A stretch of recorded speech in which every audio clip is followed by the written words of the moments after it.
Good morning, good morning. Bale, eto, naglalakbay kami ni Inday. Mag-a-attend kami dahil ikakasal na.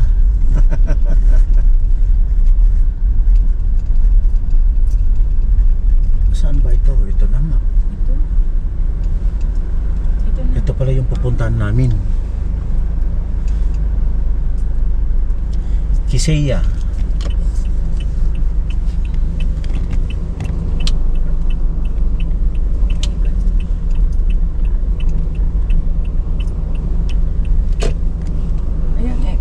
Turn right. Then, your destination will be on the Para dun left. siya kasal? Sa kasal ko, sir. Oh, saan banda yung ano? Para lang binyo, sir. Parking tatra, sir. Dito mag-parking. Oo. Okay. Hindi man tuloy may nang gilid sa bulak ni sir. Ang gawag. Bigyan na. Okay, thank you.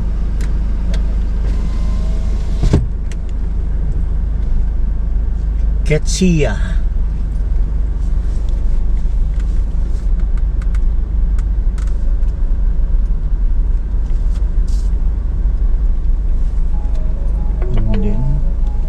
Your destination is on the left.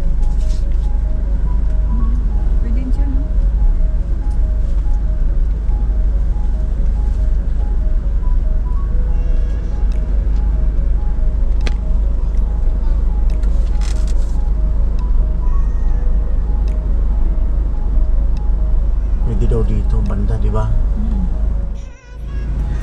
Andito na tayo sa venue. Dito sa may Takurong. Ayun si Briggs. Si Briggs and Rachel. Congratulations. Bali, kakasal na yung asawa ko ulit.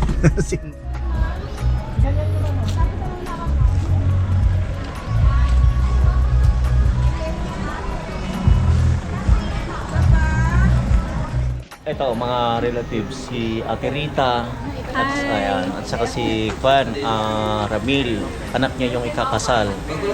So tatandaan niyo, our relatives from Mindanao. Ate Rita, Hello. Insan Rita at saka si Insan Ramil.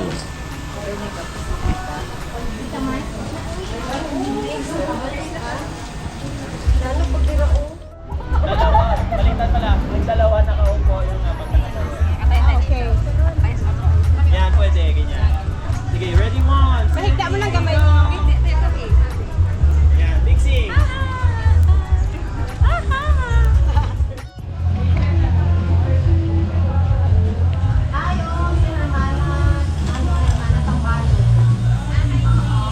Thank you.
Si Clarita.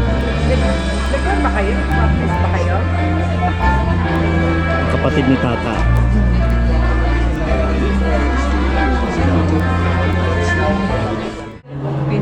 Lari, alali pa ka na yun. Ni Larry, kini Manong Lalit. Lalit. Oo. Nagito yun, nagitaga Cagayan, ay taga Libak, Uncle Ben. Agyaman kami kinyayo, Uncle Ben, namit ko ni Juan, ni Mang Larry, ni Clarita, tatakin ni Lalit. Lalit. Oo, thank you. Tata, nagbi-meet kami ti kasar ni Rachel. Ayan, ang ano, mga gwapa.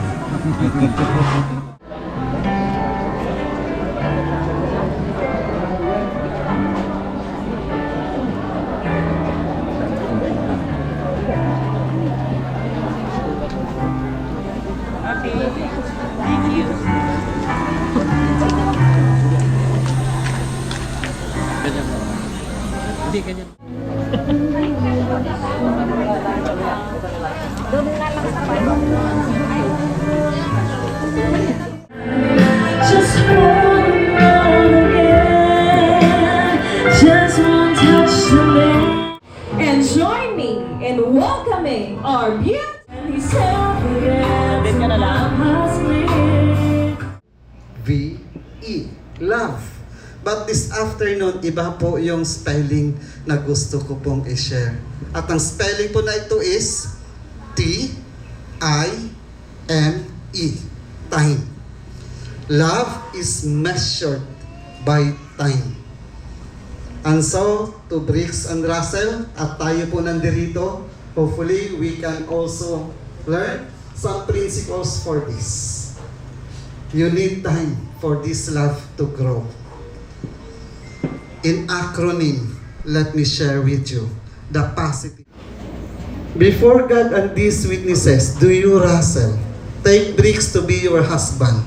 Do you solemnly promise to love him, respect him, comfort him, and honor him all the days of your life? I do. Okay. Medyo mahina pero narinig pa din. Okay. This time, we will go to the exchanging of vows. You can follow after me this time. To be my husband. To be my husband. It is my prayer It is my prayer and desire and desire that you will find in me that you will find in me the helpmate the helpmate that God designed that God is signed especially for you. specially for you. In confidence, In confidence, I will submit I will submit myself myself unto your and to your headship headship as unto our Lord. as unto our Lord. I pledge to you I pledge to you my life my life as an obedient, as an obedient, faithful, faithful, and loving wife. and loving wife. In the best of time In the best of time or in worst, or in worst, through difficult through difficult and easy days, and easy days. whatever may By being there with you, love, I feel at peace, at ease, and at calm. Thank you for loving me the way I needed to be loved. Thank you for always making me your priority. I never felt like I had to ask you for anything because you already gave me everything. Your love saved me for so many.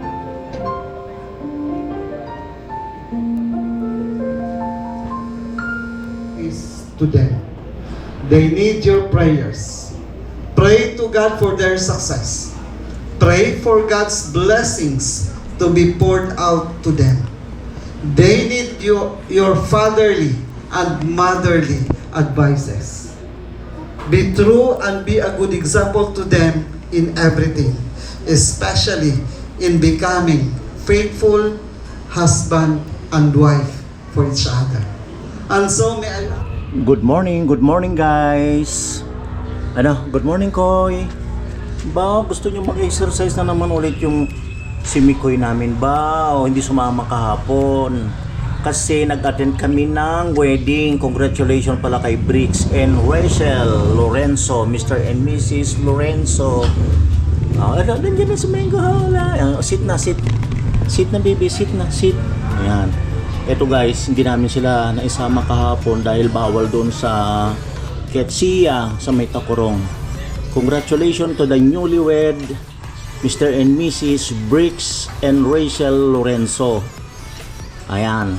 Bali, ito pala yung ginamit kong plastic pens. Iba siya guys sa actual at saka sa picture lang talaga. Manipis lang pala ito. Ang taas po nito ay 5 feet. Ganyan siya kataas. Dito ko siya ginamit. Yan. Ito na yung pinaka-hallway namin. Bali 1 meter. 1 meter ito hanggang doon. So may protection na itong ating mga halaman. Yan, ang ganda na siya oh. Tayo na rin yung nag-welding. Hindi ko lang naipakita sa video yung welding ko. DIY. Ito DIY lang namin nito ni Ferdinand. Bali ang taas po nitong plastic net yung nabili ko is 1.5.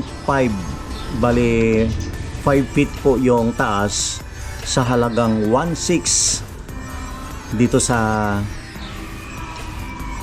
Isulan, Sultan Kudarat.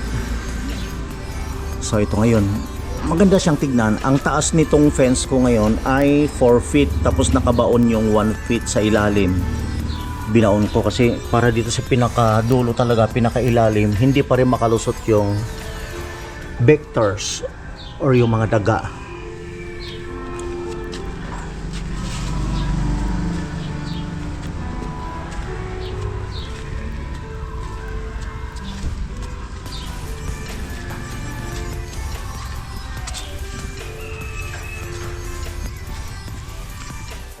Tinalian ko na lang din siya ng plastic. May nabibili po nito. Dapat black, hindi blue. Gustong gusto nila dito sa garden namin. Ayan. Ito pala yung purpose ito ng isa. Oh, ayan oh, pumapesto na, bumubuelo. Ayan. Yan. Kaya pala minsan acidic na yung mga halaman ko Kayong dalawa Dito na kayo nagdudumi. Ayan. Ang ganda na guys. Ay, thank you Lord. Maganda na yung positioning niya. Pero hindi pa po ganyan. Bali itong itong plastic nila, tatanggalin ko na pala siya para ibabaon ko talaga sa lupa. Tapos lalagyan ko rin ito na parang plant bed lang. Para tumaas ito, para i-trim natin pag mataas na, gaya po yun, ang taas na yun Yan. Para lang, para hanggang height lang din ng bakod. Tapos palakihin natin para kumapal. Eugenia. Ito guys yung ating kahiligan sa pagtatanim. Magsasaka daw talaga tayo, sabi ng anak ko. Ito yung sili, yung worth, yung halagang 10 pesos, ganito siya kataas. At ngayon may bulaklak na siya. Ayan Tapos ito yung talong, ganon din. 10 pesos ito. Ngayon almost 1 foot yung ang taas na. Tapos nagtry ako ulit dito ng sitaw. Ayan. Walang humpay sa pagtatanim ng sitaw pero namamatay. Pero ngayon time check 8:30 ng umaga. Yan, mainit, nainitan na sila. Ganito lang, dito ko lang nilagay sa plastic na ito kasi ine-expose ko sila lagi sa araw. Kaya ito may sitaw, may talong at may sili. Dito na nag-i-ebak tong ating mga alaga. Ayan. Yan. Tapos tiyaga lang. Itong mga dumi nila. Ito. Yan. Ibinabaon ko na lang din dito sa aming garden. Pero dapat kailangang ibaon para hindi mahamon. At ito guys. Ito yung binili ko dyan sa may Kalawagwan. May upuan na. May mesa na. Tapos merong stand po yan sa ilalim. Ito ay nagkakahalaga ng 1,500 only. Ito ay bali semento. Tapos woodlock, depende na po sa inyo kung anong gusto nyong kulay. Free delivery. Ito na guys yung Nara tree, golden Nara tree. Pero golden Nara daw ito. Ito ang ganda na Kung napansin nyo yung Eugenia doon, may plastic pa sa ilalim. Ito wala na. Ito permanent na yung lugar. So dito ko na nilagay sa bakod, permanente na yan. Tapos pinuputulan ko na siya para ganito lang kalaki. 3 feet lang yung taas. Tapos trinitriman natin yan para kumapal. Hanggang doon.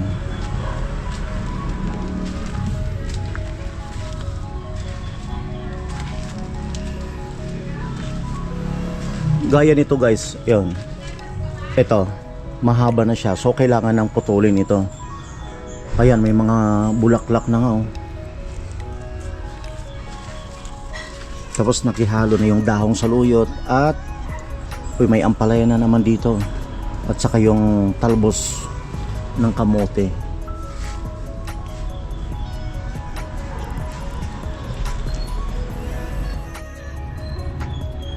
Ayan, si Talisay nasa gitna. Kailangan namin ilagay ito sa lalagyan talaga. Ilagay na lang namin ito sa pot. Martes daw i-deliver yung in-order nating pot. Tapos itong lupa na yan, yan yung medyo lalagyan ko ng land scale. May nakita akong design, gagayahin ko na lang. Oh, sige. Lakad. Lakad muna, lakad, exercise muna. Go.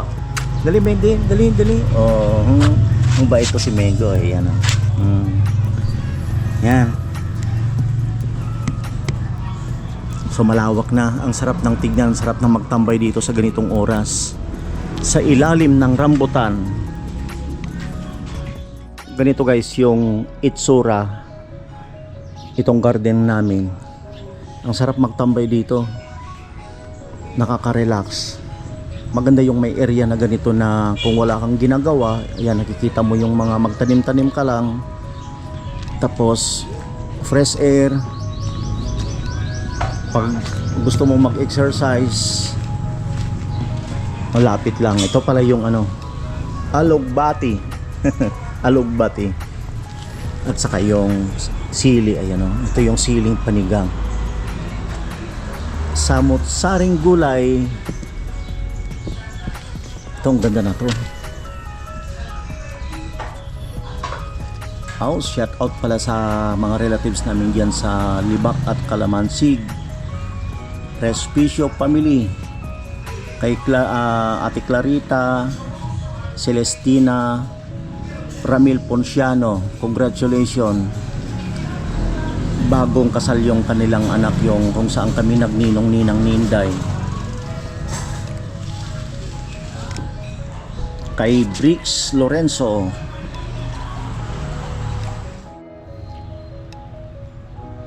ito bali every 2 days or 3 days ini-sprayan ko na lang to ng detergent para gumanda sila, hindi atakehin talaga ng fungus at saka mga insect, kaya magaganda na oh. Kailangan talagang magtanim ka pa konti-konti lang para matutukan. Okay, hanggang dito na lang guys. Maraming salamat sa patuloy niyong pagsuporta at panonood sa aking munting video. Goodbye.